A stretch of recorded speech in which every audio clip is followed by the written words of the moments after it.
always have this feeling that I'm not going to last that long. Dolph Lundgren made his mark in Hollywood as one of those larger-than-life action stars of the 80s and 90s. Yeah, remember these, alongside the likes, of course, of Sylvester Stallone, Arnold Schwarzenegger, Jean-Claude Van Damme. And a new documentary is out now on Lundgren's life and journey, and it gives some insight to the man behind the bulk, behind the muscles, behind the smile.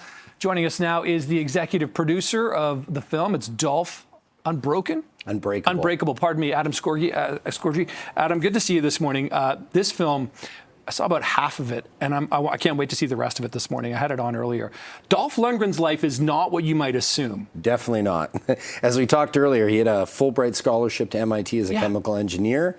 Chance encounter working security at a Grace Jones concert. The two of them got together, took him in a totally different ride. Yeah, it's pretty remarkable. And, obviously you thought the story was compelling enough to sort of start this, but when you met him and started speaking to him, were you sort of even more blown away by the sort of insightful, in-depth, and also he's got some interesting darkness to his family life as well. Well, that was really interesting. He opened up about that right away. And that's when we knew we had something special, because he's like, nothing's off the table. I will talk about the mistakes I made as well as the accolades, which anytime you're doing a doc, if you don't have that, people, that's why docs are so popular right now, is the honesty. You're getting something that you can connect with a Hollywood star on a familiar level. So if they're not like that, then I pull away. But he was like, no, I'll talk about everything, about my failed marriages, my failed successes, as well as my accolades, because then they connect with the general audience better. And also we're looking at it right now, his cancer treatments as well. I mean, he had some very devastating health news shortly after meeting his newest wife. He almost died. So we were filming in Sweden, and he sent me a text saying, very important that you and the director come meet with me, Andrew Holmes, tonight at 7. And, we're asking the team, like, did you guys piss him off or something? Like, I thought this was a great day. And they're like, no, it's fine.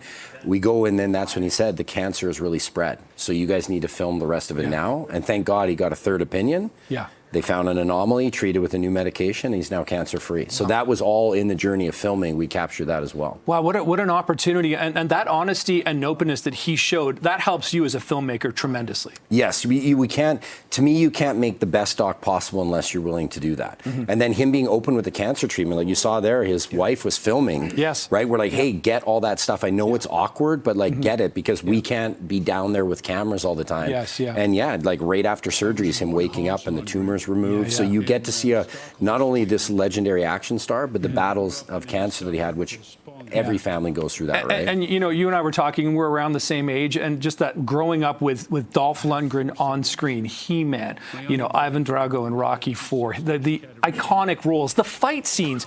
You think this guy's just some sort of maybe musclehead brute. People stereotype people so quickly because of kind of his roles, but he's so much more cerebral.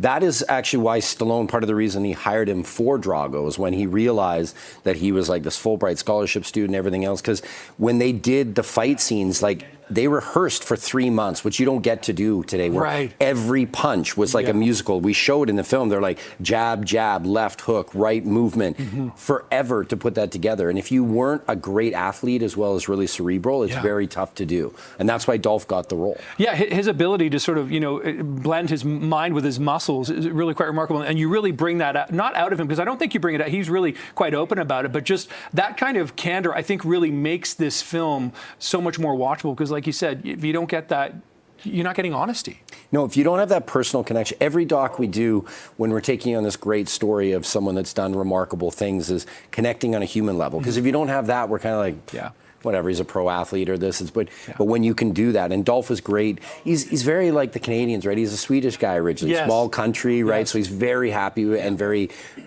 privileged of what he's accomplished. So it really made it lend into it, and him opening up and breaking down, with his battles it's this nice part to see from a big guy like that. And so to get to bring this to TIFF, how special is that? And it's super cool for me, because I've been in the industry for 20 years. I've submitted 13 feature films, always received unfortunately, you did not make the selection this year. Okay. But this year they wrote me and said, hey, actually you made it. You're part of our new TIFF Industry Selects. You're one of 10 curated films that we think will sell really well, and you're the only documentary that was picked. So we're very excited. Screenings tonight, 3 What was that p.m. moment like when you opened that mail or email? Like, that must have been Called something. my parents, like a little kid, right? Called my dad, said it finally happened, called the team, let them all know. So Dolph, too, he was very excited. He's filming a movie in Greece right now, so he's not here for it. Still at it. That's amazing. Still at it, does not stop. Was filming during production when he was really sick on Aquaman 2 and the new Expendables. That is pretty remarkable. Hey, Adam Scorgie, good luck with this. Pleasure meeting you this morning. My That's a great pleasure. Thanks for documentary. having me, Thank you so brother. much. Yeah, good to see you.